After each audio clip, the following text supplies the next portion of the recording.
gonna catch all the. Okay. Welcome. Could I be any louder to the Embodied Woman Podcast? We did not intentionally. We subconsciously coordinated. Look at this, black and white today.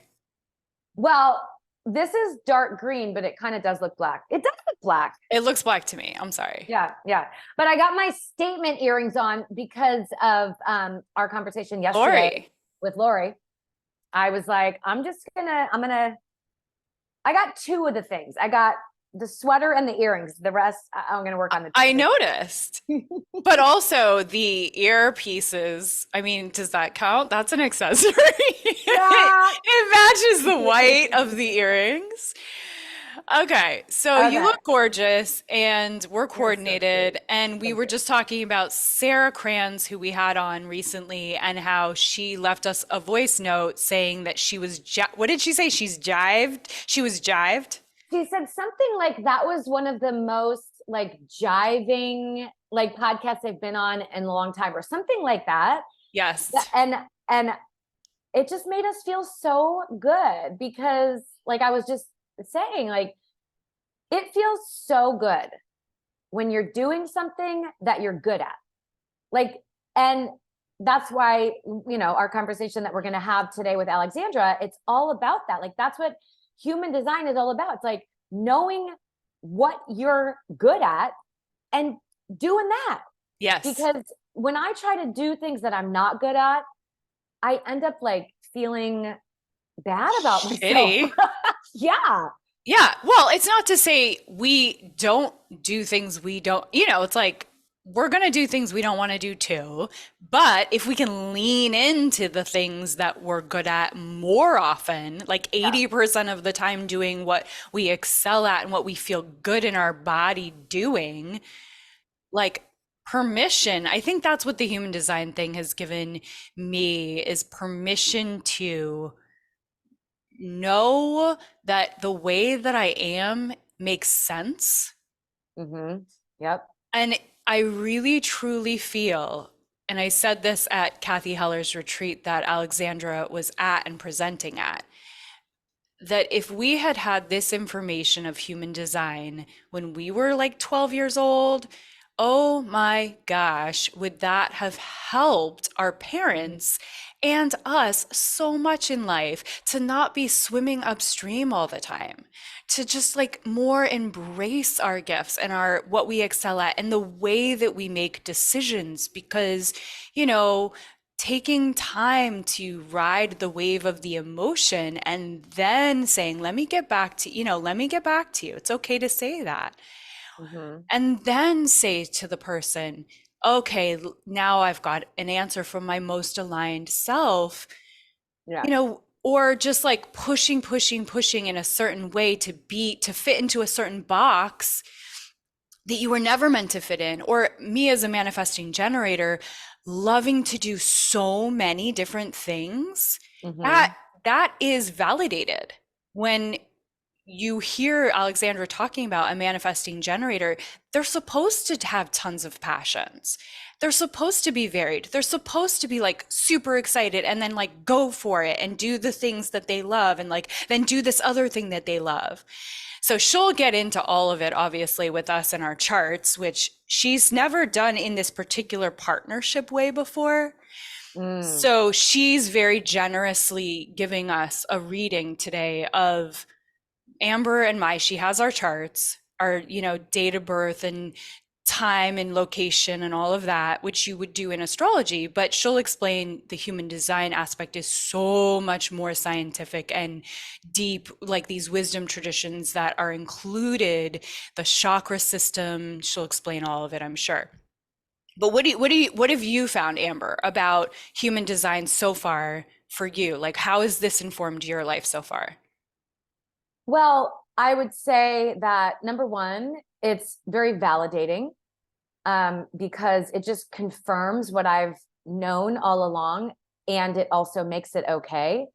Like I'm a projector, and I'm also a 6-3, which apparently the 3 line you are meant to have a lot of trial and error. You are meant to like try things and, you know, continue to try things. And I think, you know, I shared with you the last time I had a business where I had a business partner, I did not have this information. I did not have the self-awareness that I have.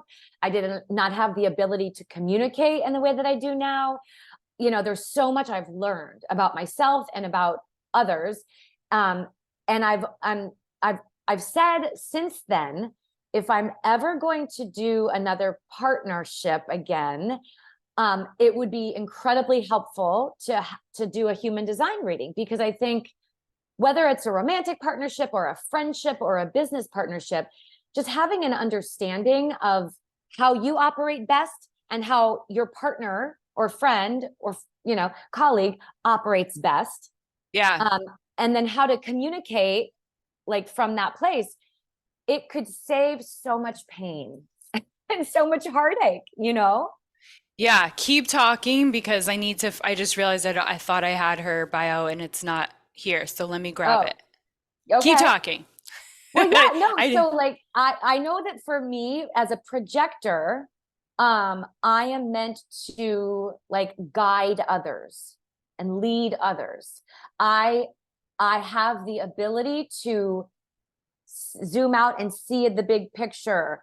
And I also have the ability to like really see the truth of who people are. And these are things that I have been good at naturally. But I haven't always like had the self-awareness, like, oh yeah, these are my gifts.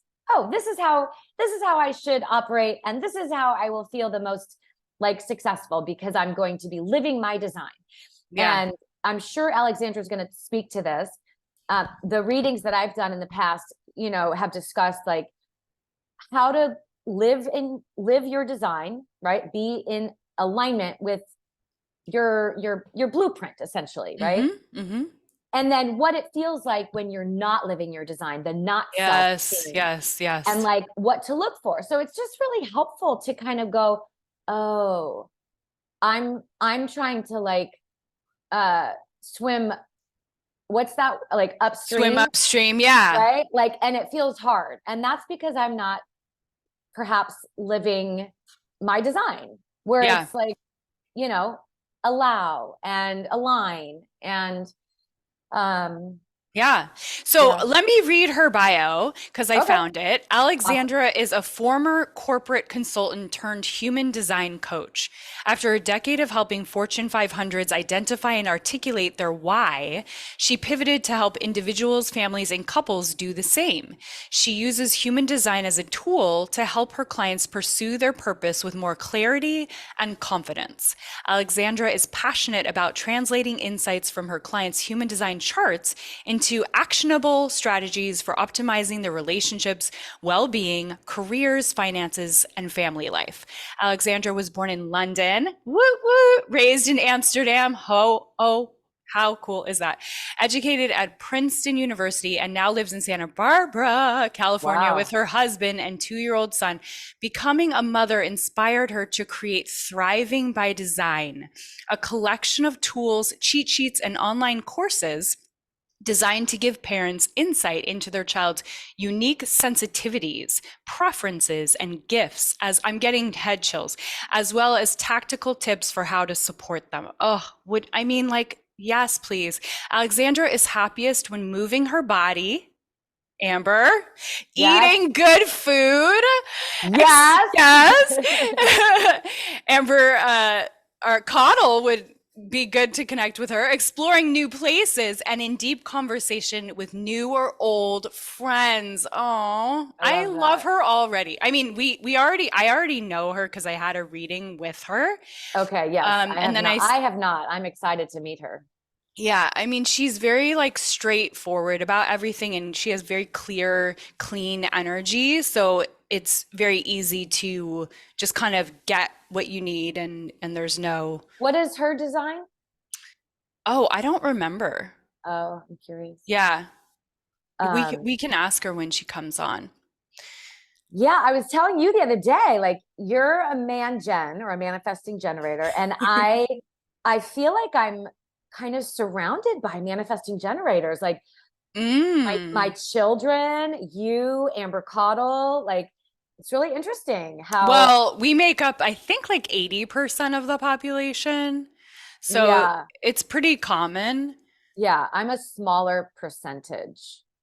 Projectors are a smaller percentage of it, which makes me feel good because I've always felt different than other people. Like I have always had that feeling like I don't quite fit in, or or I've like felt like, God, I need to adjust myself in some way, or adapt, or work harder to like do the same as this other person. And that's what I've learned in human design is like, no, as a projector, I'm actually not meant to work as hard as some of the other designs who have energy centers that are like I mean, think about it, generator. Yes. I don't have.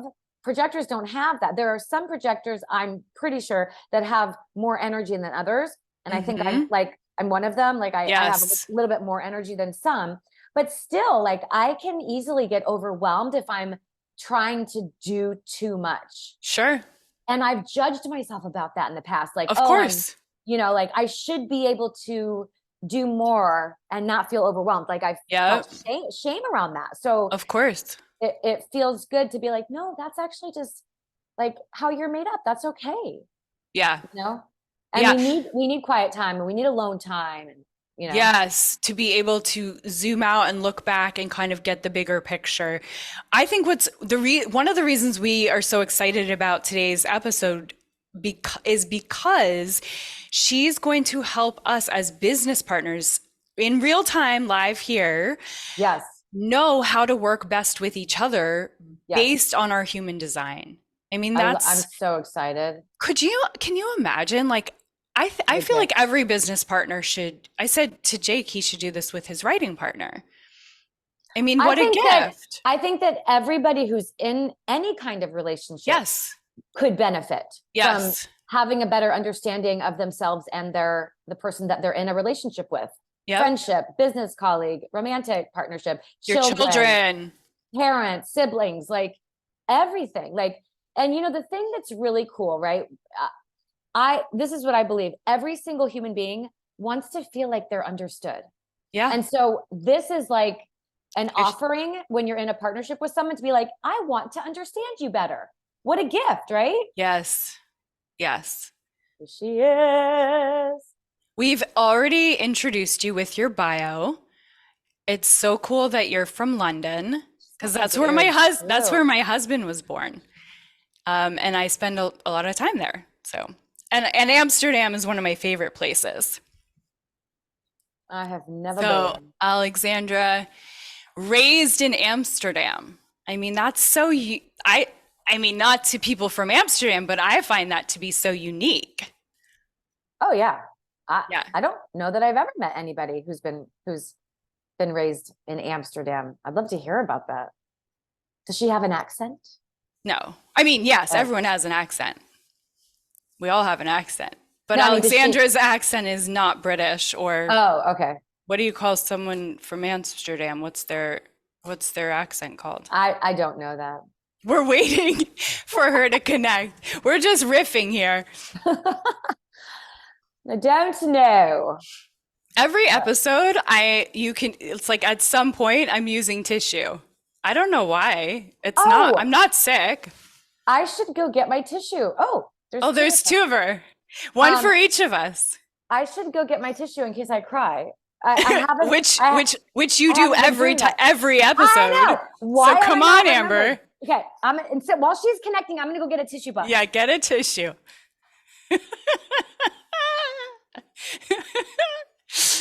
Oh.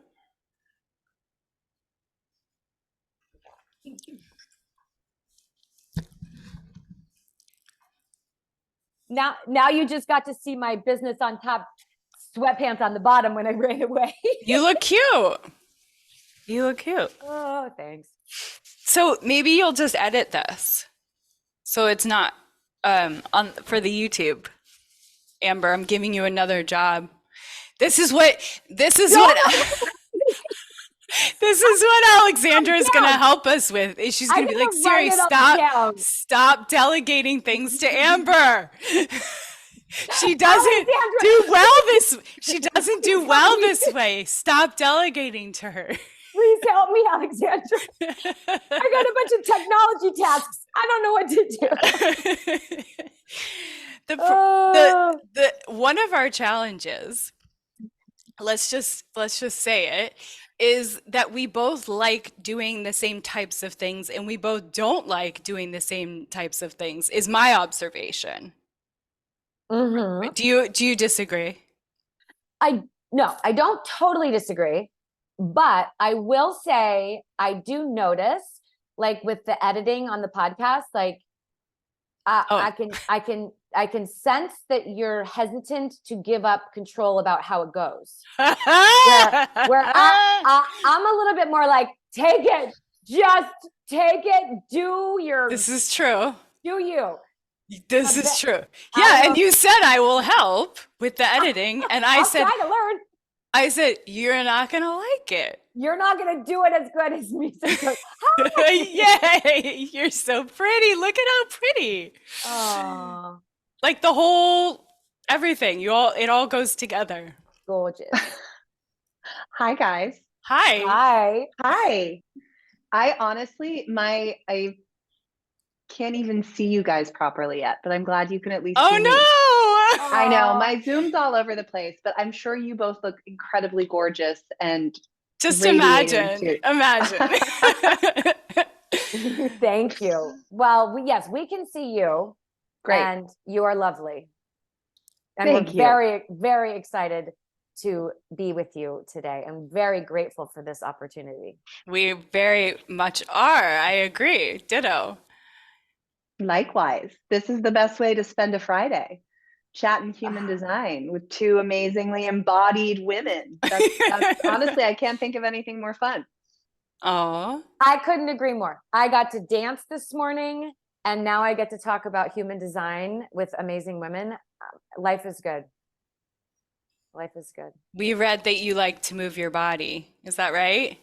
I do. I love to move my body. Honestly, I mean, I think it's a partially a classic generator thing, but I'm also just like, I need to be in motion, I think, to process stuff and to also stay connected to my body instead of get lost up here.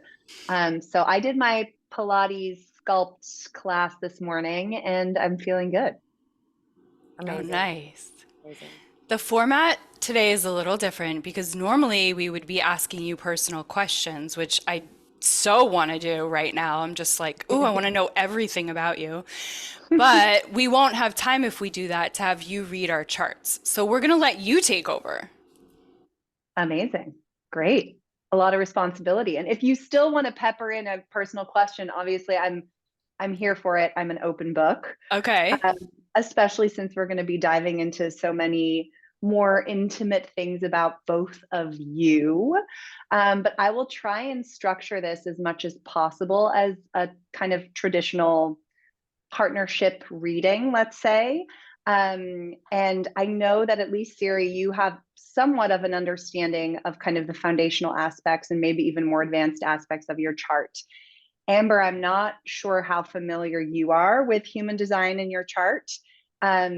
But I have had a couple readings, so I have Great. some understanding. Yes. Amazing. Okay, that's perfect because that'll allow us to kind of breeze through some of the more foundational individual aspects, which I always like to start with just to kind of give each person a little bit of time to touch on kind of what their brilliance is independent of the other.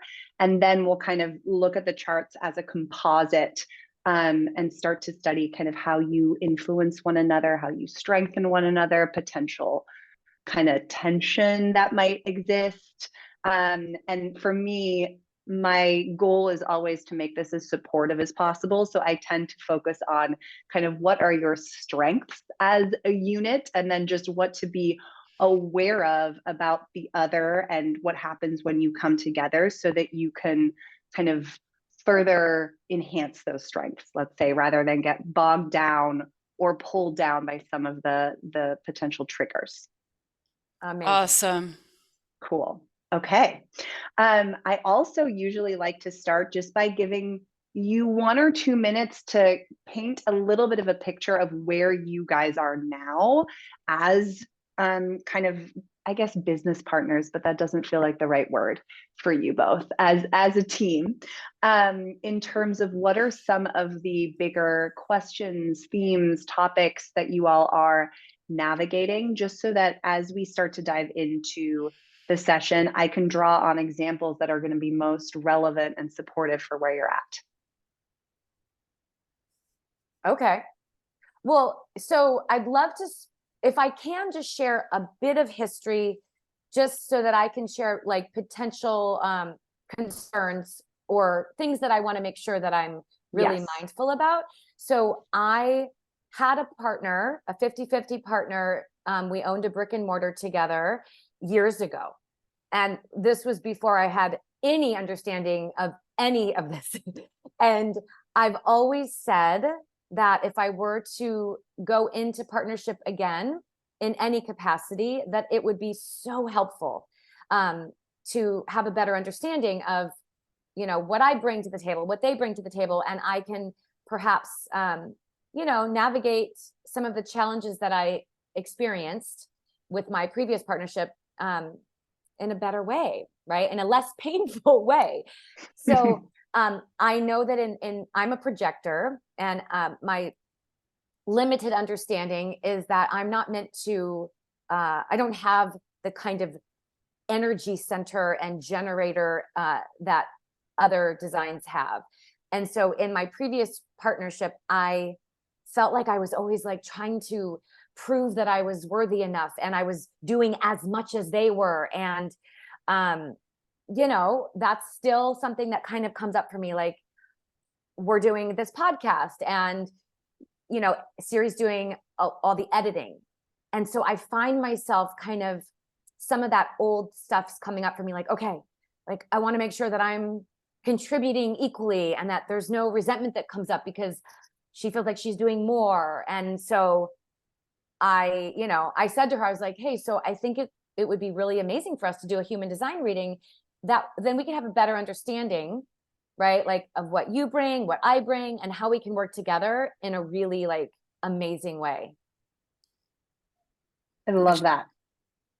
Which was such a great idea. And then I was like, let's do it on the podcast. Let's do it live for everyone to hear. And I didn't realize until this very moment how vulnerable it is. And I'm like, oh my goodness.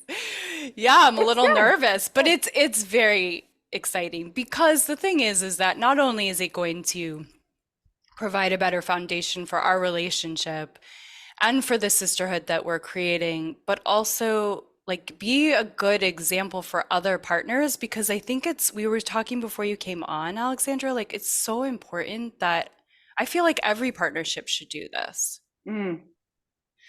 So yeah, in terms of background for me, I'm used to being a solopreneur, but I find solopreneurship to be challenging, lonely. Sometimes I used to really be in like a hustle, and I've learned more recently how to listen to my body, and I can have a tendency towards workaholism, and as a manifesting generator, like I can focus and go for long periods of time and until I get it done. I think that's a quality of a manifesting generator. I do enjoy having control over things. My observation is that Amber and I have a lot of similarities of things that we enjoy doing and things that we don't enjoy doing. And so the things that we don't enjoy doing, it's like knowing like, well, who should do that? Yeah. Because we're both love this like part of it. We love, like, we're both actors, we're both performers, we're both love singing and dancing and expression and holding space and helping women and coaching, but neither of us really wants to like find sponsorship for the podcast, like do kind of the nitty-gritty businessy stuff. We don't like, I think, I'm speaking for us, but yeah, no, like when we were just talking the other day, Kathy Heller, one of her most recent podcasts was about like systems, like having systems in place. And I was telling Siri, like, just that word gives me the like, I just go, like, I can't, you know what I mean? Like, just let me talk. Let me just have conversations. But systems, oh my God, like it just overwhelms me right away. And I'm like, is that because I'm not meant to, or because I'm having resistance? I think that's another thing that I would like a better understanding of is when am I, you know, meant to not do something because it's not in alignment for me? And when am I like just experiencing resistance because it's outside of my comfort zone? I think that's something that I'm curious about. Great. Me too. For me too. Perfect. Okay. That's an amazing place to start. And I think first and foremost, the fact that you guys are kind of having a session like this means that both of you are on the same page in terms of being willing to take responsibility for your own stuff and your own potential to like be as authentic as you can possibly be in this partnership, which is the key. Because I think where human design is such an incredible tool for partners, whether you're romantic partners, business partners, you name it, is that it gives you a level of understanding of the other person that allows for full acceptance. I'm not saying it always happens, but it allows for that. Whereas without this understanding, it's really hard because you're always looking at the other person through your own biased lens of how you would interpret something, how you would experience something, how your energy operates. So I think just coming into this with an open mind and truly a curiosity to better understand the other, that's all you can ask for. And hopefully that will lead you to a place where you can accept, hey, this part of the business is neither of our strengths. So let's find someone else to do it, or let's divide and conquer that and create a system or create an approach that is going to be as aligned as possible so we can make sure that it still gets done. But we're not putting this expectation on someone else to fill a gap where, you know, you don't want to fill it yourself either, because you accept that that person is who they are too, and you embrace them in their kind of like authentic self and energy and expression. So I think that that's really the ultimate goal of doing this as two people coming together. And it sounds like both of you have that open mind. So I'm excited to dive in. I am shaking. I'm shaking with like excitement and vulnerability. Oh my gosh, don't worry. I have sweaty pits, if it makes you feel any better. Guys, that's the perfect level of kind of anxiety to bring to this. No, I will kind of start also just to bring any listeners along, right, with this idea of like how I treat human design is very much as a self-awareness tool. So there is a major woo-woo component in terms of how this system came to be, and it integrates a lot of systems that have spiritual elements such as astrology, the Kabbalah, the chakra system. All of it kind of comes together in your human design chart. But what I love about it is that the actual insights that I can draw from a person's chart are so incredibly practical and actionable in terms of, you know, being able to help you live a more effective and, again, authentic life. And that's something that I found was missing in some of these other systems or tools out there. So really all your chart is like a roadmap to the way your energy is designed to move and flow and express itself and interact with others in the most effective way, where you are getting the greatest return on your investment of energy. And in this context, effective also means effortless, because underlying this entire system is this idea that life really isn't meant to be so hard. And if we just trusted our own kind of more natural, authentic operating system, we would experience so much more ease and so much less resistance. So to your point of, is it resistance or just kind of not wanting to be in alignment? I would almost say if there's any resistance, it's time to take a step back and consider if you are approaching that thing in the most authentic way possible. If you are compromising on kind of your internal guidance system in any way, shape, or form, because resistance is simply like a kind of red flag that says, hey, you turn or take a step back and reconsider.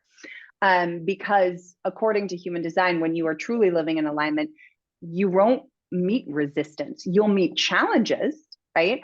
But those challenges are going to feel like they're meant for you. Like you're equipped to navigate them. Like that's a very different type of sensation than feeling like you're banging your head against the wall because you keep running into the same pattern over and over and over again. Yeah, totally understand that. Great. So we start, and when I look down, it's because I have your guys' beautiful connection chart in front of me. We start in human design with this idea of an energy type. Both of you are somewhat familiar with this. And really all this describes is the fundamental mechanics of your energy. Like how do you generate energy and how are you meant to invest it in order to get the greatest return on that energy? Amber, you already alluded to the fact that you are a projector, and then Siri is a manifesting generator.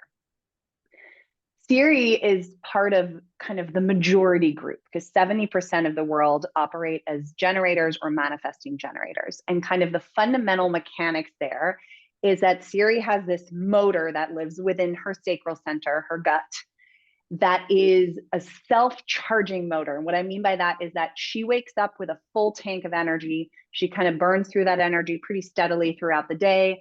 And then it's empty, the tank is empty, she goes to sleep, but guess what? She wakes up with a full tank of energy again. And the way Siri ensures that her energy is like, or the tank is full, is by investing her time and energy throughout the day in things that excite her, that light her up, that literally evoke a response from her. That's really the core strategy of a manifesting generator, is going through life paying attention to what does my body respond to, both in a positive way and a negative way. And really that's her gauge. Like the only stuff that you should be spending time and energy on, Siri, is the stuff that gives you that like hell yes response physically.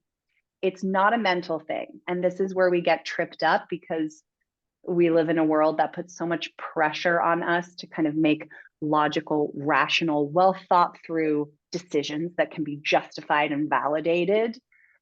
And for the vast majority of people, it's actually just about listening to the body and trusting what that wisdom is telling you.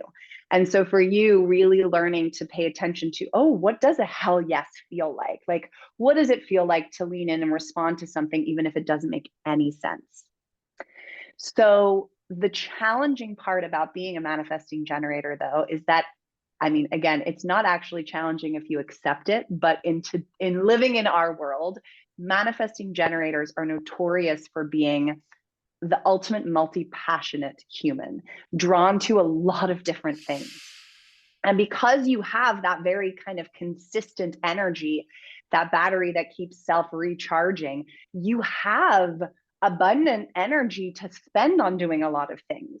But it means that sometimes you can feel pulled in lots of different directions, which again, that is authentic to you, but we live in a world that says, no, you got to pick something. You got to pick a lane and stick to it. And that's where resistance comes in. So you're going to experience resistance when you're like, okay, I'm just going to focus on this for a while. And because, you know, I don't want to feel like I'm spread too thin. Where in reality, actually sometimes spreading yourself thin is exactly what you need to feel like your most energized, alive self. Like you are that honeybee that's designed to fly from flower to flower and cross-pollinate as you go, and bring all the experience and enthusiasm from that last flower with you. Because if you force yourself to stick to a flower for the rest of your life, you'd be bored, the flower would die, and all of those other flowers would miss out on all the magic that you have to bring to the table. So manifesting generators are incredibly dynamic. They can also seem like they're all over the place sometimes, and there's like no rhyme or reason in terms of the way that they're functioning and operating. And honestly, most of the time, that just means that they're actually listening to their gut. So Amber, for you, right, recognizing this and knowing this in Siri, you know that the thing for you to look for too is like, what does she respond to? What makes her light up? And ideally, that's the stuff she spends the most time on, but also know that she's going to need more variety than you. She's going to get bored faster. She's going to move on much quicker than you do. But she can also handle a lot of kind of execution oriented tasks as long as they're things that light her up and excite her. So letting go of you feeling guilty about her doing a lot of the editing, for example, as long as the editing is something that is like energizing her because she gets to work with that material, like that's a great thing for her to be doing. And she does just have on, you know, a daily basis more of the ability to kind of just like churn than you do as the projector within the duo between the two of you. So then moving on to Amber, you as the projector, you make up a group of about 20% of the population. And where Siri's gift is to kind of energize and bring enthusiasm and connect dots between seemingly disparate things, your gift is to guide. You are the person who sees things in a way that other people can't see them. You are the person who recognizes opportunities where other people can't. And projectors have like a little bit more of an ebb and flow. Like they don't have that self-charging battery. For you, really, your energy is going to just naturally ebb and flow throughout the day, throughout the week. And you're going to have these periods where you can get so much done and apply yourself in very kind of intense short bursts of time. But after that short burst of time, you are going to need to, I call this like plug yourself into the wall and reset and recharge. Yeah. And a lot of the time that recharging happens when you are alone. That's when it happens best, because it's not about necessarily lying like in bed. It's about not having any pressure to output, to create, to do, to act, no responsibility towards anyone. Like that's the ultimate place where a projector can recharge. Also, because it gives you the opportunity to kind of step back and observe. And if you think about the fact that your greatest gift is the ability to see stuff that other people can't see, you need some space and distance to be able to do that effectively. If you're like up in it, going, like Siri is all day long, you're not going to have that ability to see the opportunities and inefficiencies. And part of this is also why the strategy for you as a projector is this idea of waiting for the invitation. So where Siri is here to just pay attention to her body, and whatever her body responds to with a yes, you know, that's what she's supposed to spend time and energy on. You are actually here, Amber, to be a little bit more passive, to sit back and to allow life and opportunities to come to you, to allow the invitations to come in, to allow the people to recognize what you have to offer and invite you to share it, because that ensures that when you do share your gifts, your insights, your opinions, the person on the other end is actually ready to do something with it. And there is nothing more frustrating to a projector than sharing their gift or telling someone exactly what they need to do and that person not doing anything with it, and it just kind of like going right over their head. And that is the ultimate thing that induces that sensation of bitterness, which is your not self, as you know, as a projector. So Siri, for you, being super mindful of, one, not expecting Amber to be as consistent as you are in terms of the way her energy works. Two, really recognizing her gifts and her brilliance and proactively inviting her in when you are actually ready. Right? So the challenge here is what could happen, for example, is you're working on editing an episode or on something, and you share it at a point where you're not actually ready for feedback. If you do that, Amber is going to take that as an invitation, right? She's going to point out the things that she thinks could be done better, because that's the way her brain is wired. and you're going to get annoyed because it wasn't ready yet anyway, right? But you actually invited her in too soon in that case. So be super mindful that you are waiting until you actually are open to hear that more kind of critical, reflective point of view that Amber has. And also that you are giving her those opportunities to be seen and to share and feel heard, because she really isn't here to initiate that herself. Does this all make sense and resonate? Because I can't see her face. Oh, we're Yes. so quiet. We're listening intently. It makes so much sense. Yes. It's so, I mean, I was telling Siri before this conversation, it has brought me so much comfort. And even when I hear you say this, it brings me so much comfort, because like, even knowing that, I still get like, you know, like, oh man, if I'm just gonna unplug and just be quiet for a little while, I should be, you know, the conditioning of the way that society works. Like, I should be busy. And gosh, Siri's over there and she's, you know, she's doing all the editing, and I just need to like sit on the couch and do nothing. And I'm a loser for that. Like, but so when I get to hear you say that, it's like, yeah, that's actually okay. That's actually how I'm designed. And I'm more effective when I give myself those moments to just be still and be quiet.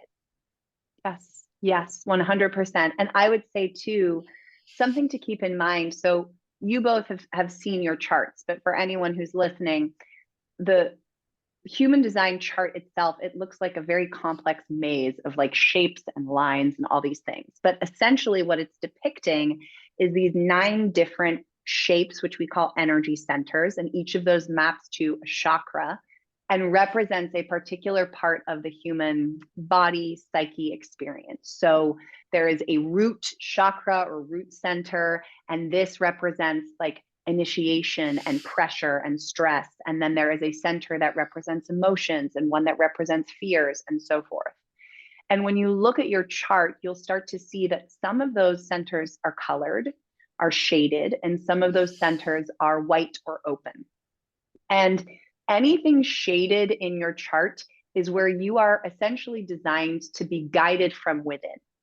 You are experiencing the world in those spaces through your own personal lens, basically.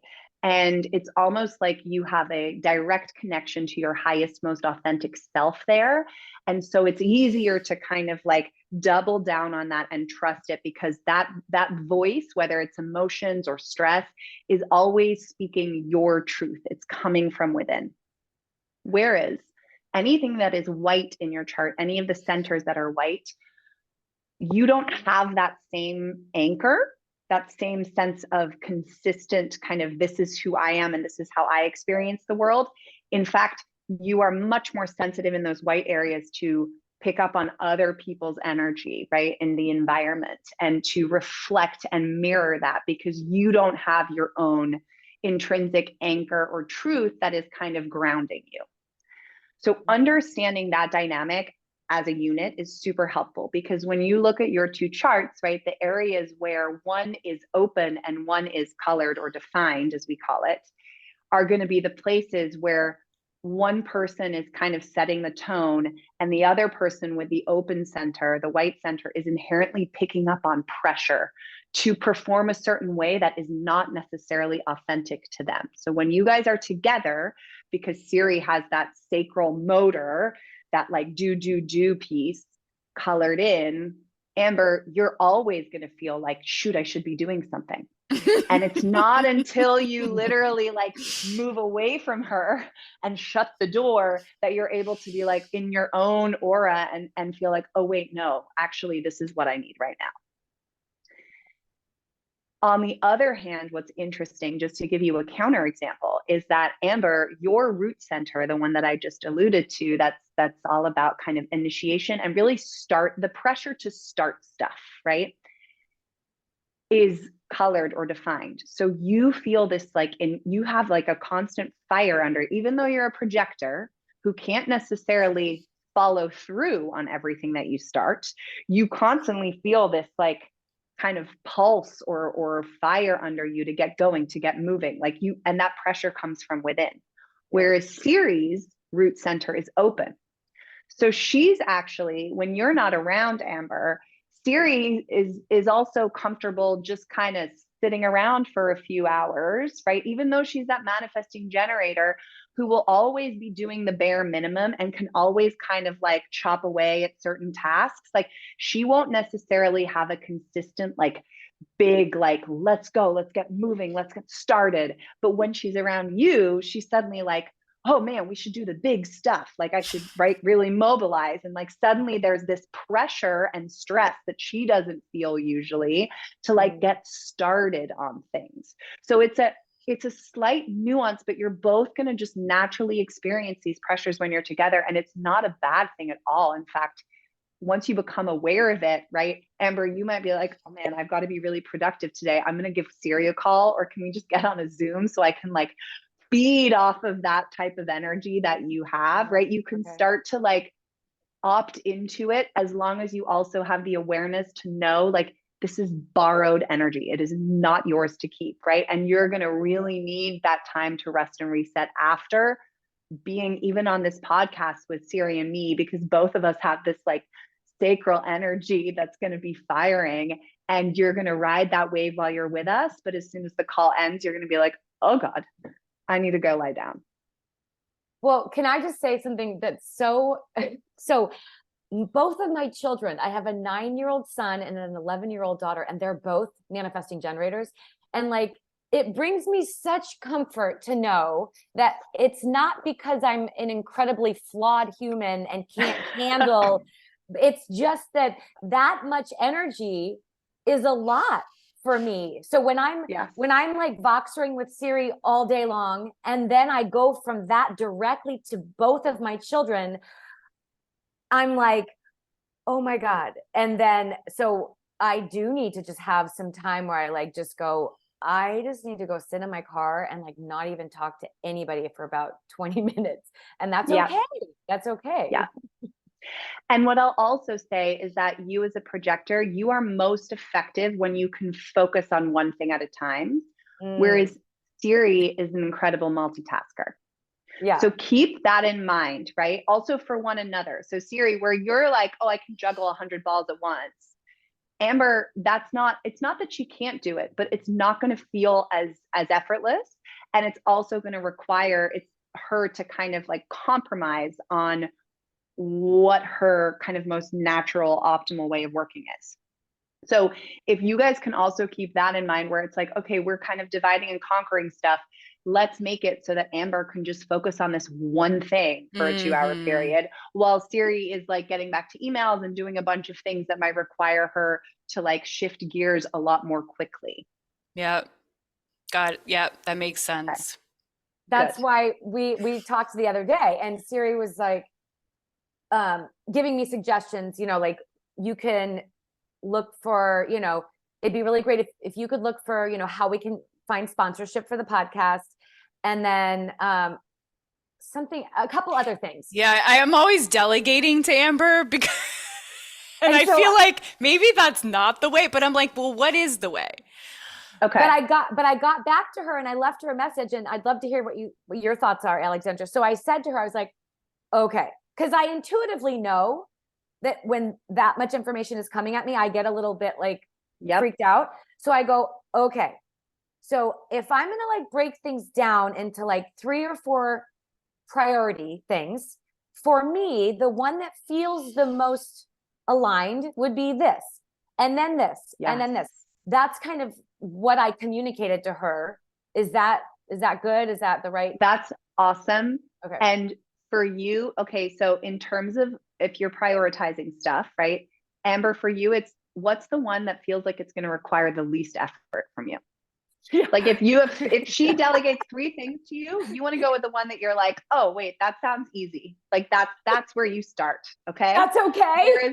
That is actually supported. Whereas, because guess what too, because you have that root center defined, actually that might start to build momentum. So you might do the easiest thing, and then suddenly the next thing on the list, you're like, oh, that seemed like it would take a lot of effort. But now that I'm kind of rolling, I have enough energy to do that. Whereas Siri, for you, it's like, what's the most exciting thing on the list? So for both of you, you're prioritizing differently. Amber is what's the easiest. Siri's like, what's the most exciting to me?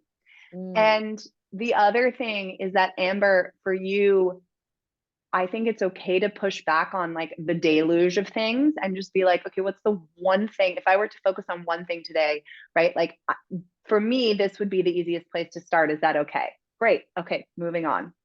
And then Siri, for you also to like give Amber enough space and time to use her brilliant mind to actually think, how can I do this in the smartest way?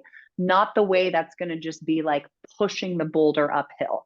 Like the projector is here to figure out, oh, wait, I can take some extra time, build a catapult, and this boulder will be there within like half the time that it would take me to push it up the hill.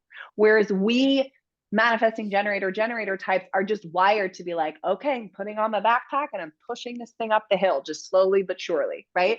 So give Amber enough space to also figure out, okay, what's the best way to do this, which might not be the way that you would approach it. She just gave us an idea recently, and I think she was really surprised when I implemented it right away, but it's a game changer. Yeah, that's it. And like, those game-changing ideas are only going to come when she is not bogged down by the execution stuff. But also, this doesn't mean that you have to take on everything. Okay, so this is where I do want to say that, because it is also equally as important that you are still spending time on the things that excite you, and that you don't take the martyr role of like, okay, well, I'm just going to do it all then. That's also not fair. Okay. Yeah, so just like for both of your sakes, like being able to honor the other person's like boundaries, and like for Amber to see what actually lights Siri up, and for Siri to see what are the things that come easiest to Amber, and giving you more space and time to like do those in a more efficient way. Like that's really, really key. And there are just going to be certain things that neither of you want to do. And if you're not able to outsource, sit down and discuss, okay, what's the optimal way to divide and conquer this, so that it isn't Siri you picking up all the slack, because then you'll start to become resentful naturally. Yeah. Okay. Yeah. Okay. The other thing I'll say, and so just because we're on the kind of the centers right now. So the center that rules fear and anxiety in particular is defined for Siri.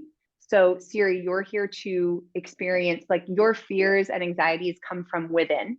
They're intrinsic and innate to who you are. Whereas Amber, your center there is open. So you're actually more likely to pick up on Siri's fears and anxieties. So just know that, right? That Amber, for you, there's a sensitivity to, like, if you are, in a great place, you're not really, fearful about anything, but then you get on a call and suddenly you're like, oh my God, I'm really stressed about this, and this. It's most likely something that's going on with Siri or someone else, right? But just because it's your dynamic. And you might then like have the tendency to amplify it, because that's what happens in the open centers. It's like you mirror and amplify, which then makes Siri even more anxious and fearful and stressed about that thing. So be super mindful of this particular dynamic too. And especially Siri, when you have any fears or limiting beliefs that you feel like you're bringing into a potential business discussion, that there's space for you to articulate that and to state it, so that Amber knows, oh, that's why I was suddenly feeling so anxious about that, right? And then Amber, it's your job to also recognize, this is not mine to carry. This is not mine to keep.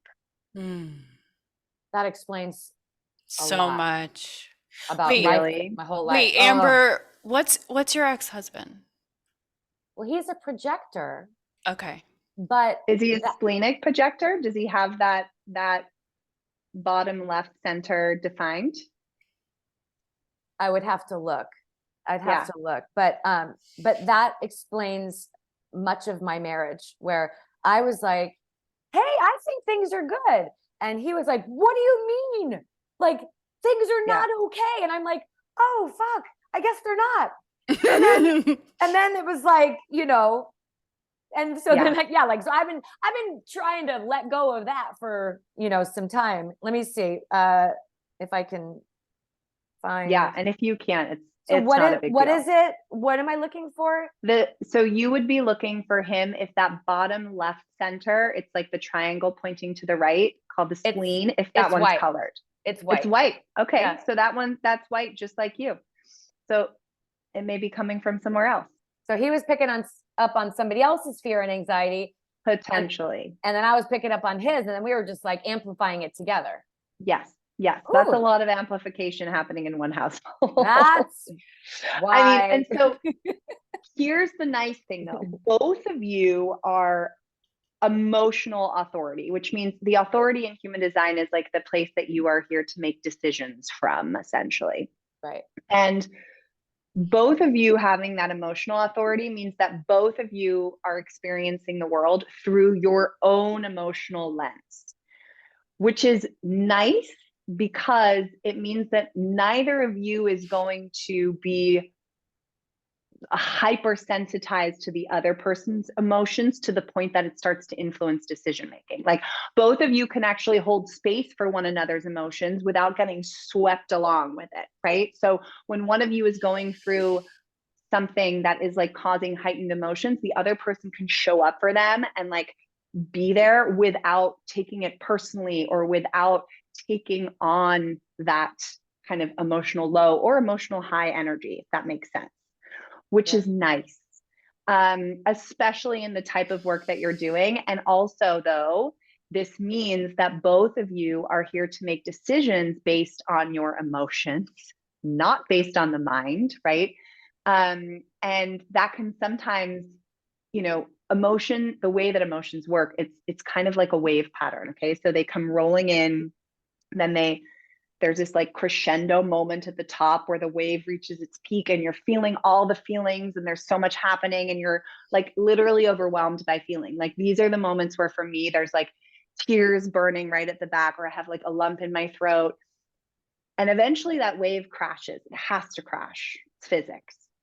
And you'll find yourself kind of bobbing at the surface of the wave. And it's much more kind of, it's a cool, calm, collected space. That's the place where you want to make decisions, not when you are in the crescendo moment, but there's such a temptation to make the decision when you're there, or react or respond. So the challenge for you guys is that you're both going to be on your emotional waves, but those aren't going to necessarily sync up. Okay. So Siri might be on the top of her wave while Amber's is already crashed, or vice versa. And so you each need to take responsibility for not reacting, responding, or making a decision when you are still riding the wave. Mm-hmm. And also honor that what that timing looks like for each of you is going to differ. So just because your wave has crashed, Amber, it doesn't mean that, you know, Siri's going to be ready to actually make that call yet. And again, vice versa. So even just using that language with one another, where you're like, okay, let's say you just got an opportunity, a really cool opportunity for the podcast, like a sponsor. It is not a good idea for anyone to immediately commit to that. Even if it's like the dream sponsor, like, do not respond within like, you know, an hour of getting that email saying, yep, we're in. Give it time, because both of you are going to basically get on your surfboard and start riding the wave. And maybe for Siri, it's the process of 6 hours, and maybe for Amber, it's a day. And you're both going to end up and net out somewhere. And maybe it's the same place, maybe it's different, but you have to actually give each other both a chance to ride the wave, come to your kind of neutral state. And that when it's lost its charge, like the original excitement of, oh my God, this amazing sponsor that we've been so excited about, you want to get to the point where you're like almost not indifferent, but like the charge has dissipated. So you're like, okay, we can have a conversation about this now where I can be more objective and I can kind of check in with myself and be like, no, this feels really good. I'm pumped. But it's a much more kind of deeper level of like, yes, versus the superficial high that comes when you're still riding the wave. Does that make sense? Absolutely. Yes. It's like Yes. it's a grounded knowing Yes. versus like a frenetic kind of Yes. feeling. Yeah, Yes. totally. I love So that. watch for that also in each other, and like use that language of like, I'm still on my wave. Can we talk about this tomorrow? Okay. You know, that's a really great way.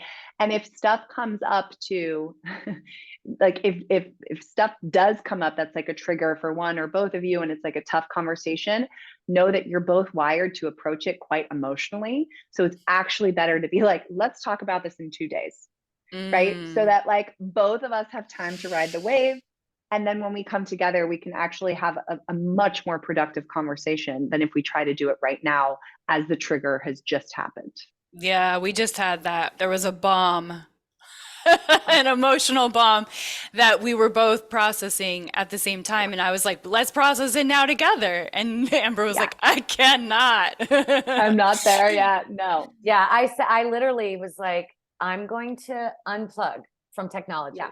And I'm going to go and just go within, because I knew that I wasn't in a place where I even knew how to process or what to communicate. And so I did. I waited until I was in that grounded place, and I felt more clarity. And then I came back and I said, this is what I discovered. This is what I'm feeling. This is what I'm noticing. This is how, this is what I was triggered by. This is what I know that I'm needing to work on. And we were able to work through it pretty quickly. Yeah, we did. But I both times we've had situations went into fixing. Yes. Like right away. And that you want to try. I mean, it's a natural. So from you, Siri, the fixing is coming from the, like, I just want to do, right? Like it helps to be in motion and acting and right in order to feel effective and productive. And Amber is just wired to fix and solve, right? As that projector to see like, so, but because both of you are emotional, the fixing is going to happen so much faster once you let the wave crash. So you kind of just got to sit in it for a bit and be like, allow that whole thing to kind of take root until you take action, essentially. The other interesting thing that this is bringing up is both of your profiles. So the profile in human design is basically like the personality archetypes that you are here to embody. Everyone has, their profile consists of 2 numbers, and each of the numbers represents an archetype. And then the first number is kind of how you see yourself more. It's like the more conscious archetype that you embody.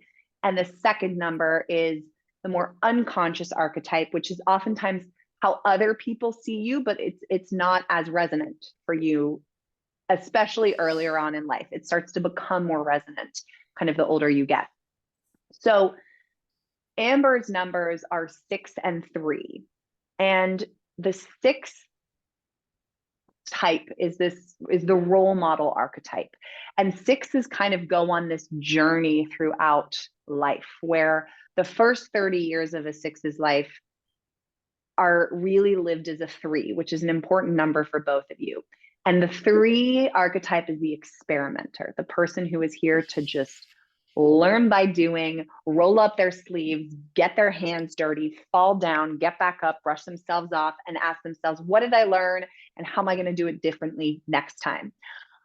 But 3s can't grow, evolve, and learn just by watching from the sidelines. It's like, you got to be in the arena. You've got to be experiencing the stuff for yourself.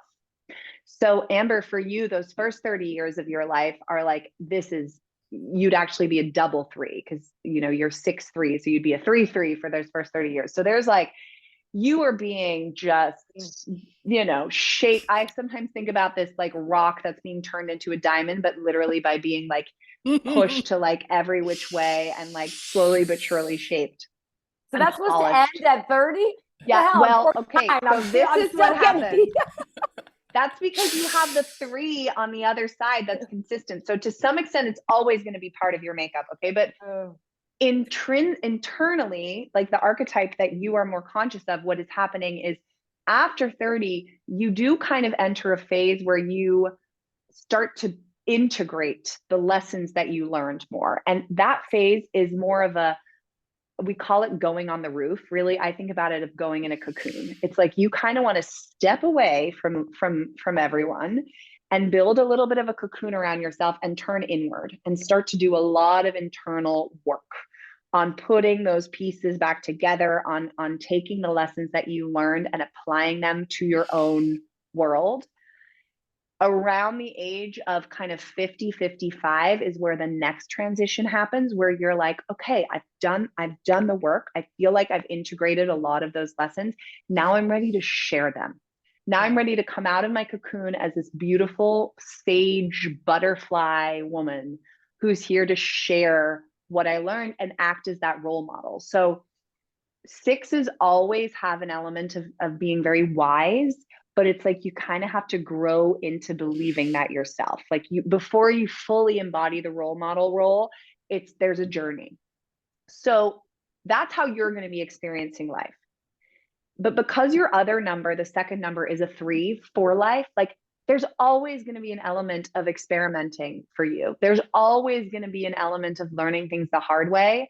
It's just that, like, the older you get, the easier it's going to become for you to draw the lesson quickly, like almost before you got to go through all the gunk and the shit. But that's how other people are going to see you, mostly as that 3, kind of just going through it, right?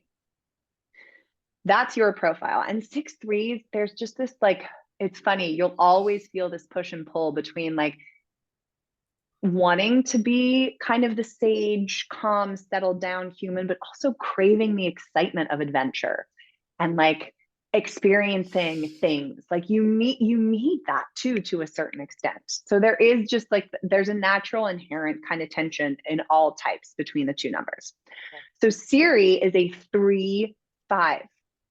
So she also has that 3 element, but for her, it's more on the inside. So Siri, you probably recognize the need to like experiment and throw things against the wall and learn by doing, but that's like more of an internal process. On the outside, what people see is the 5, which is the kind of challenge solver, save the day.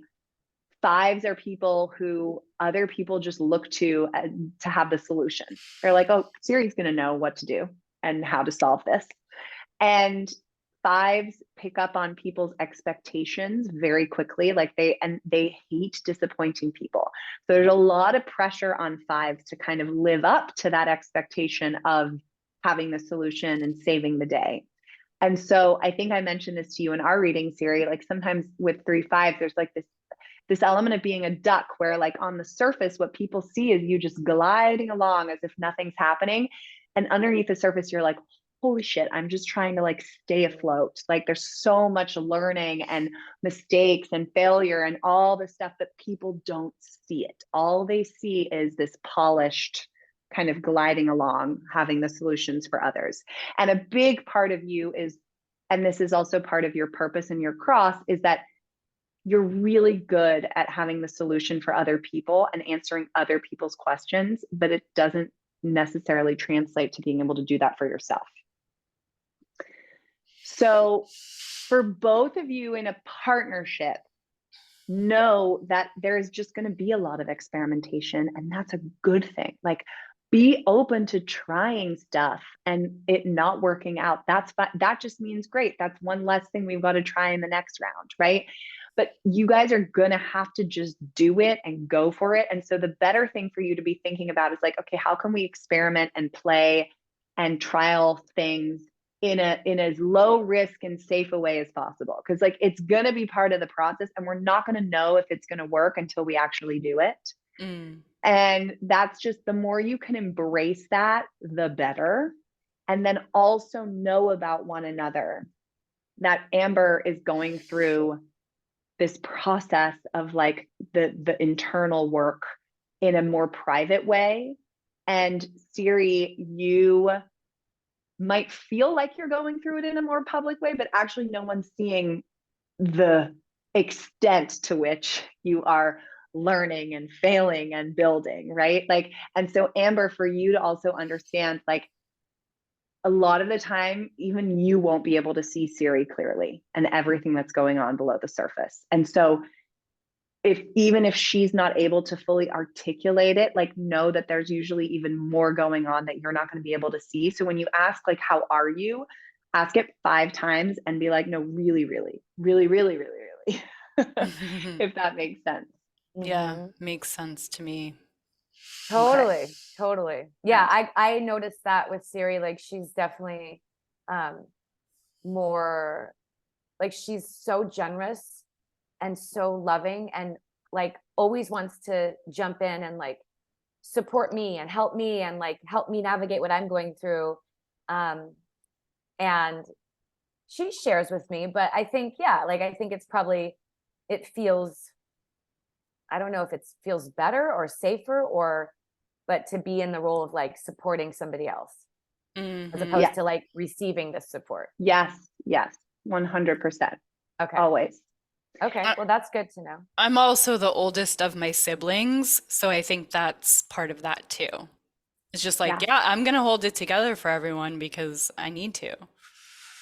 Well, and here's the beautiful thing about you both having that 3 energy is that people, like, don't underestimate how much people love actually learning alongside you. So never feel, even within like the podcast or your business, that you have to figure it all, that you have to have it figured out before you help others or before you act for you, Amber, as the role model. Like, actually, there's a huge amount of value to be found in like just being honest about, okay, we're learning this ourselves. Like, these are the mistakes we're making as we go, but this is what the lessons that we learned from it. Like, that is for both of you such a key aspect, is like helping others learn from your mistakes. So the more that you can be sharing them in the moment as you go, right? Which is why I love that you have this podcast in the first place, the better. And the more you're going to be contributing in the way you're authentically designed to do so. The last thing I'll kind of touch on is, so when you bring 2 charts or 2 auras, because that's really what the chart is, right? It's your energetic aura. When you bring them together, the thing that we're also looking for is, where do your gifts align in such a way that there's like what we call an electromagnetic spark. So it's like individually you have this like certain character trait, but when you come together, they complement each other in such a way that it's like fire power. And when those two people come together, there's typically a few areas where there's that like kind of spark and magic that happens. So you guys actually have 4 what we call electromagnetic channels when you come together, which is kind of a good amount. Nice. What's like an average amount? I wouldn't even say there's an average, but let's just put it this way. I work with a lot of couples where there's 1 and they're still an amazing couple, right? So it really just depends on the individual charts, and it can also depend on like their energy type, because that determines some of it. But 4 is a solid. What's the most amount of sparks you can have between 2 people? I don't even know what the answer I'm just curious. I legitimately have no idea, but don't even quite, like, just know that you got 4 sparks are good, Siri. 4 sparks are good. It's amazing. And what's really cool is that 3 of the sparks end up in the throat center, meaning the center of communication and expression.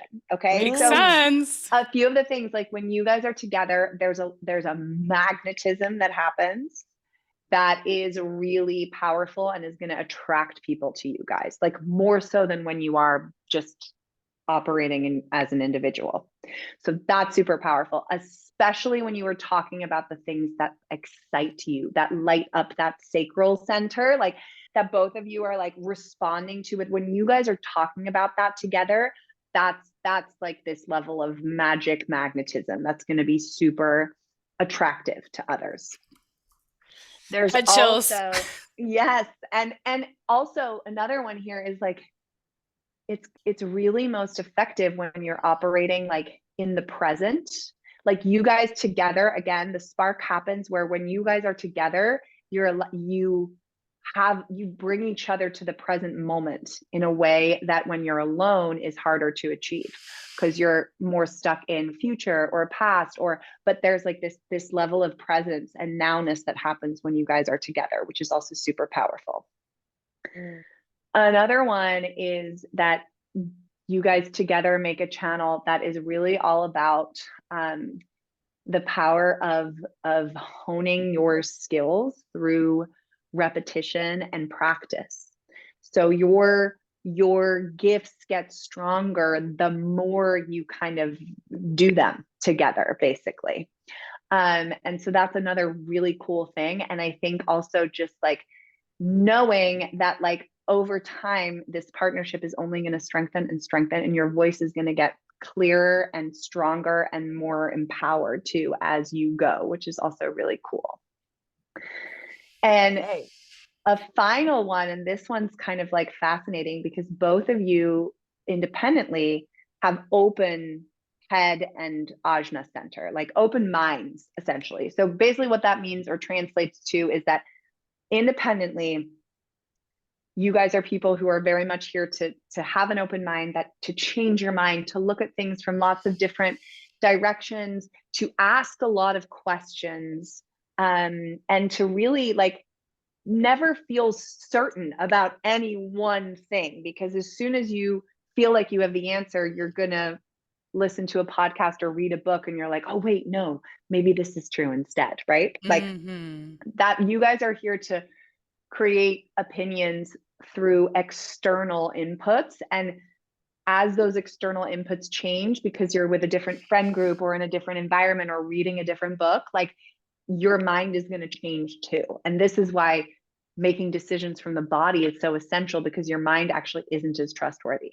However, when you guys come together, both of those centers suddenly become defined. So instead of questioning, you're actually able to start answering certain questions as a unit.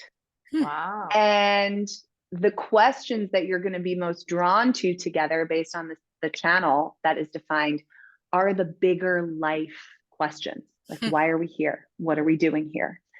And I love this because it's like, it's again, independently, it's always going to be better for you guys to ground in your body, and you're going to constantly have lots of questions. And then when you come together, you're actually able to kind of like complement each other in such a way that these answers are going to drop in where they wouldn't if you guys were alone, if that makes sense. That's so cool. That's very cool. This is so exciting. I know. And it's a lot. So I'm going to pause actually here. Okay. And I'm curious to see if you guys have any questions, comments, areas you want to dive into that we haven't yet.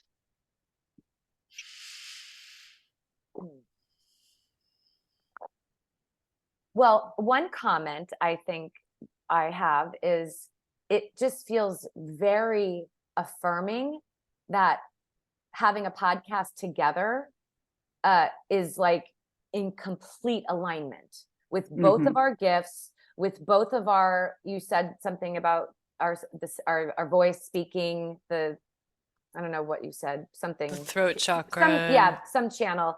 Communication. And answering the bigger questions together. Yeah. And also, I think it's really affirming for both of us to know that it's totally okay. And in fact, it's actually a really good idea for us to, and Kathy says this all the time, right? Come with us, not like, let me show you, right? So we're on this journey and having this podcast and doing our retreats and all the things that we're, our membership, it's like, we're learning too. And it's okay for us to share like as we're going, as we're learning.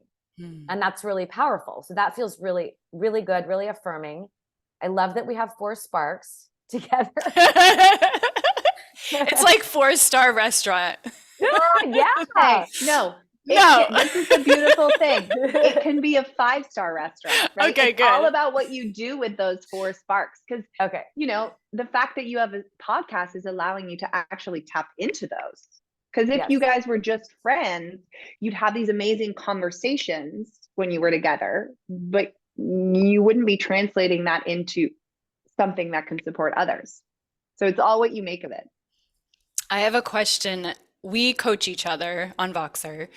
You Mm-hmm. were talking a little bit about how we need to like ride our emotions and how Amber needs time to settle and on her own. So, like, what would you recommend in terms of the way that we coach each other on Voxer? Okay. I do love that it's on Voxer because it allows you each to kind of respond in your own time, correct? So I would just for each other, one, keep in mind like this idea that a lot of the times the initial reaction or response you're going to have to something isn't actually reflective of the one that is most authentic and truthful to you because you're still riding the wave.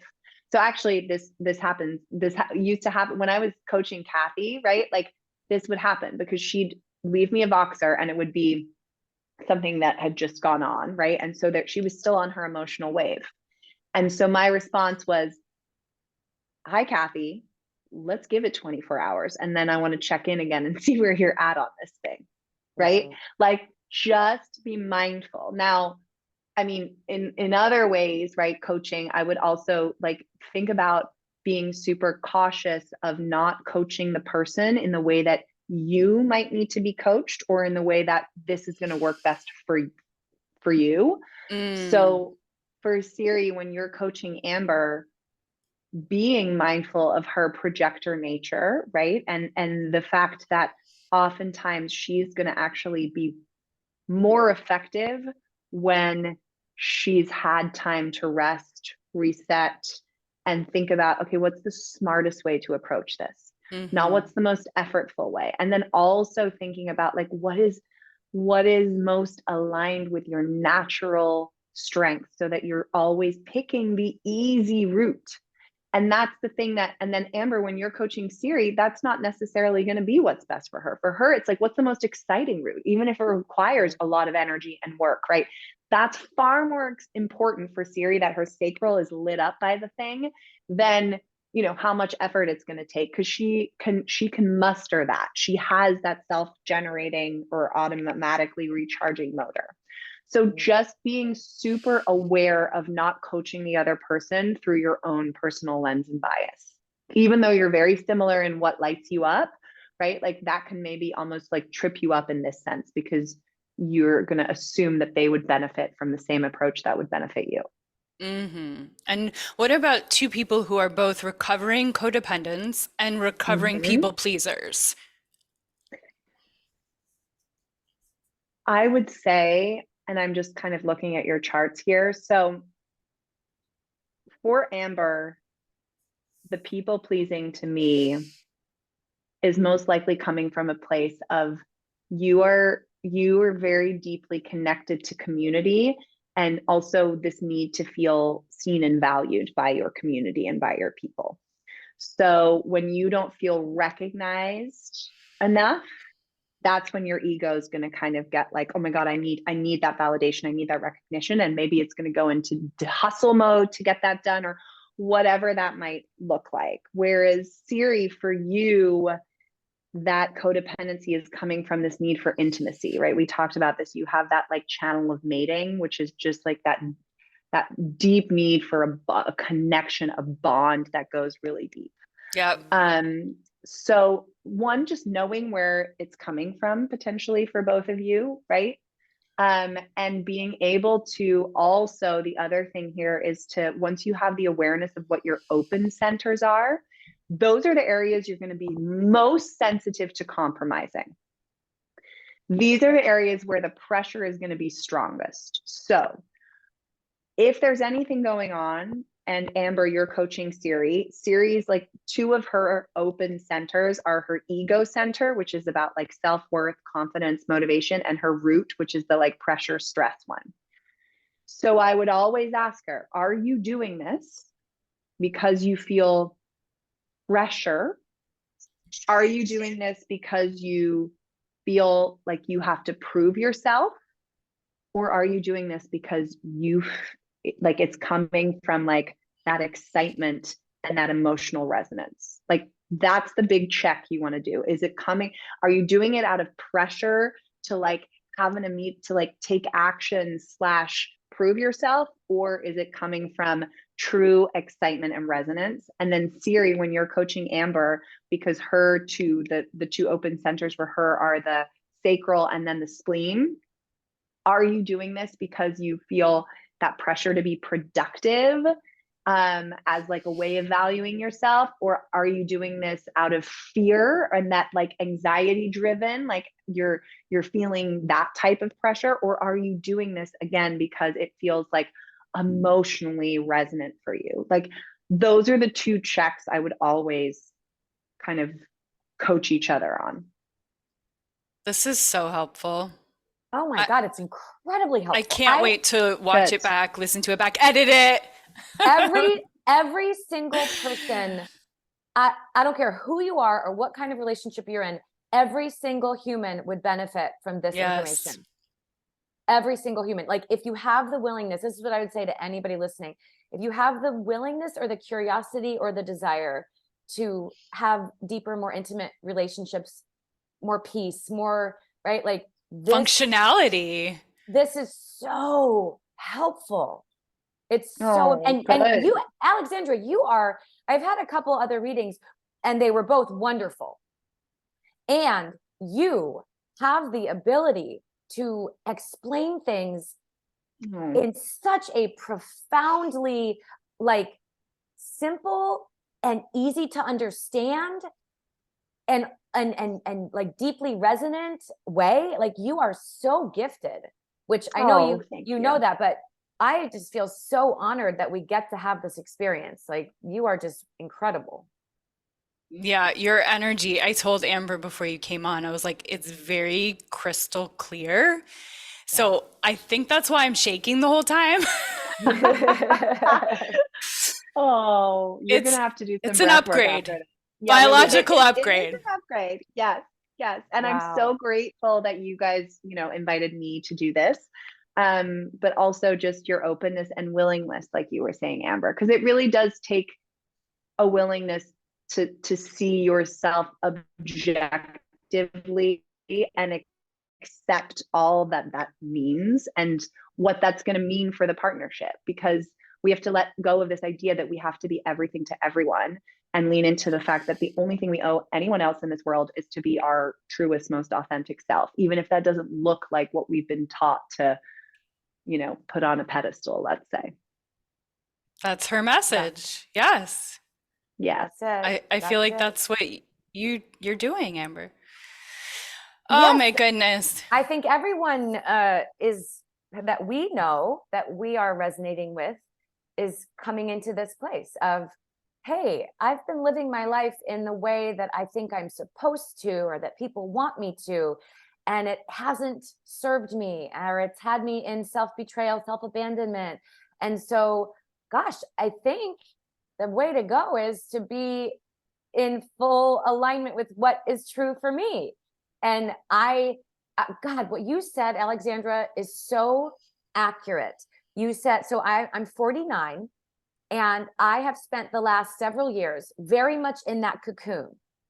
But I've noticed recently a significant shift where all of a sudden my world is expanding and I'm like, ooh, I'm ready. I'm ready to come out of this cocoon space. And so my world is like reflecting that back to me, my readiness, where I'm having more opportunities to interact with more people and engage. And I absolutely feel what you said my whole life. And I've said this to people. I feel like my whole life has been preparing me for what I'm going to do from this point forward. I've been like training, right? Like, yes. On the battlefield, training, learning lessons, like, man, some really, really tough lessons so that I can use everything that I've learned to be of service moving forward. So that just feels so good because that is exactly how I feel. Good. You're exactly where you need to be, always. Alexandra, thank you for your clarity, your wisdom, your presence, the way you describe things, your willingness to do this with us. we are so eternally grateful. And this service, this way that you're working, what you're bringing to the world is so vital. And we are definitely going to be telling everyone from the top of the mountains that they need to work with you, whether it's individually or in partnership. It's just so important. Thank you. Yes. Oh, thank you guys for having me. I really appreciate it.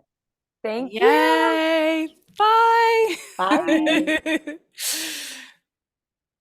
Oh, God. Wow. that was incredible. I knew Ah! I mean, I was so excited. And then when we got to the moment, I was like, I am shaking. You are. I didn't know how vulnerable it would feel to do it publicly. And I think it has to do with that thing she was talking about. Would she say I was a 3-5 of yes. you know, like kind of needing to come across like I got it all figured out. I know what I'm doing. I'm presenting it like I'm gonna take care of all of you, and but to like peel back the curtain and be like, hey, let's look inside. To look at the duck's legs paddling underneath. Yes, I was like, that was like, oh, this is uncomfortable. Yeah, so. But see, I found it to be like the sensation that I'm having in my body right now. Yeah. Is like, I just want to I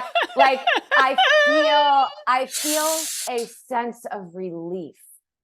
Like, I don't know, just this validation, this confirmation, this information, it feels like a weight off. Like, oh, like I get to be me. That's okay. Yes. You know what I mean? Yeah. Well, how's your back? It's better. Does it feel better? Because the weight of the world. Yes. Is it still there? Or does I did take some Advil this morning. Which, before I taught, but you know what? I don't know if it was the Advil or the massager thing or just or cleaning out my closet yesterday. I mean, oh my God, I'm feeling like I've had some pretty profound shifts just in the last couple of days with like releasing, letting go.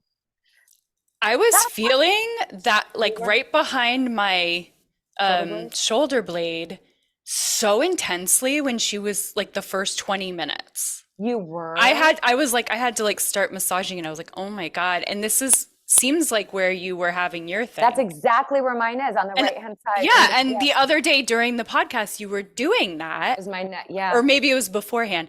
And I was like, oh my God, I have to massage right where she was massaging. I was feeling it so much, but now it's gone. Wow. Well, I will tell you, when I danced in class this morning, I was a little concerned before, because when I woke up this morning, I was in a lot of pain. But it felt so good to dance. I felt good. My body felt good. I felt good. And you know the cool thing about where I'm at in my life as far as my understanding of what my body is telling me, I don't get too worried.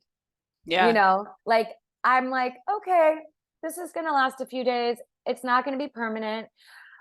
It's just a conversation. My body's like, hey, we need to talk. We need to talk. And this is how I get your attention. And I'm like, oh, thank you. Okay. So it feels good. You know what I mean? Like, I don't get all like, oh my God, I'm never going to be able to dance again. I'm going to be like in pain. I don't freak out like that. I'm just like, yes, it's the way that you've developed a relationship with your body and the way that you've learned how to listen to it and to know that it's for you.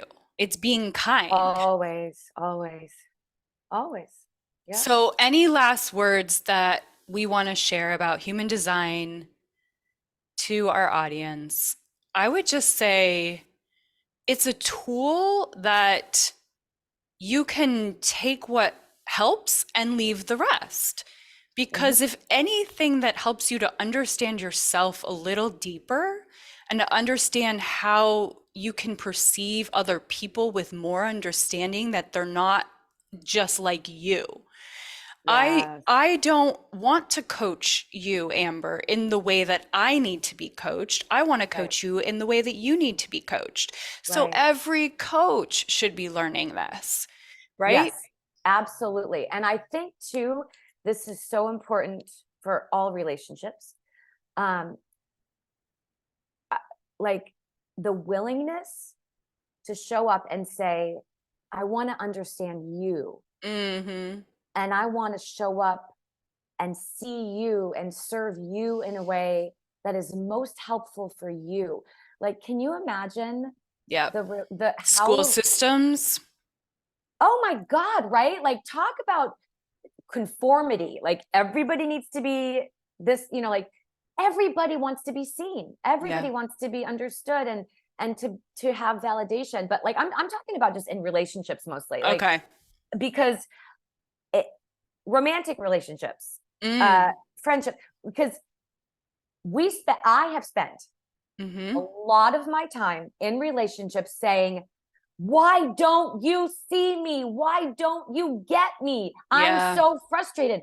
Imagine the harmony that would come if I said, let me understand you better. Right. Nobody's going to get upset at that. They're going to be like, oh my God. That's right.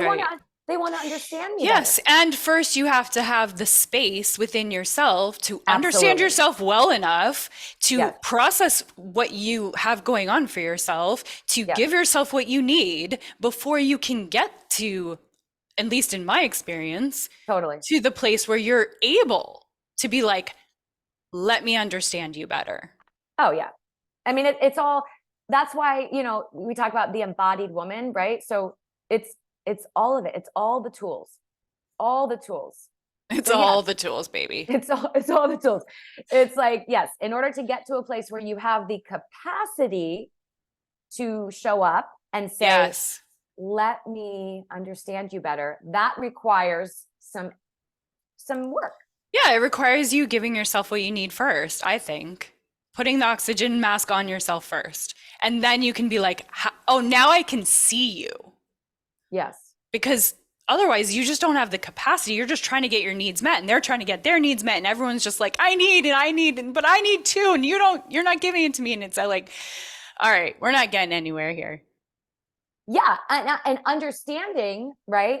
Human design is another modality to understand yourself better. Like you just said, like, oh, what do I need? Like as a projector, right? If I'm feeling like I don't have the capacity, for example, to show up for my kids, right? If I notice myself starting to get overwhelmed or short with them, it's like, oh, I know that as a projector, I am the most able to show up as my true authentic self, which is loving and patient and kind. Which you are. That feels really good.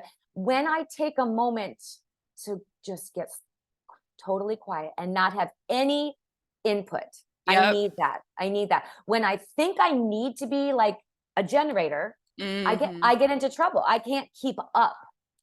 Right? Yeah. And I feel like a lot of these things apply across the board too. Like I totally relate to that. I so need to just be in a bathtub surrounded by hot water for as many opportunities as possible so that I don't feel anybody else's energy. Totally. Amber, this was very exciting. I'm very excited to watch it back, listen back, take notes, integrate it, use it to provide better coaching and better support for the listeners and for the members in our Embodied Women membership. It's very, very, very exciting. 4 sparks, baby. 4 sparks. 4 sparks. Yes. And I think I feel really good about the fact that us as a team coming together to support women in this Embodied Woman Sisterhood membership, that we together bringing all these gifts, and how like we, you know, kind of unlock this magic when we come together, that we'll be able to serve women together in that way. It feels really, really good. Yeah, I love that part. When she got to the part about how we complement each other, that was like full head tingles. It was amazing.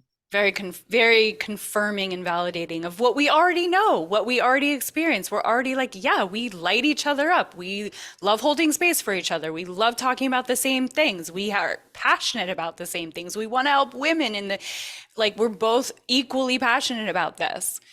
Yeah. All right. So what you just did, yeah, I'm gonna take a little picture, because that's exactly what she was talking about. The excitement in your body when you're talking about this. Yeah. That's what she's saying. Look for that. Ask yourself that when you're, going through your day and your to-do list, like that's the thing that you're wanting to experience and feel.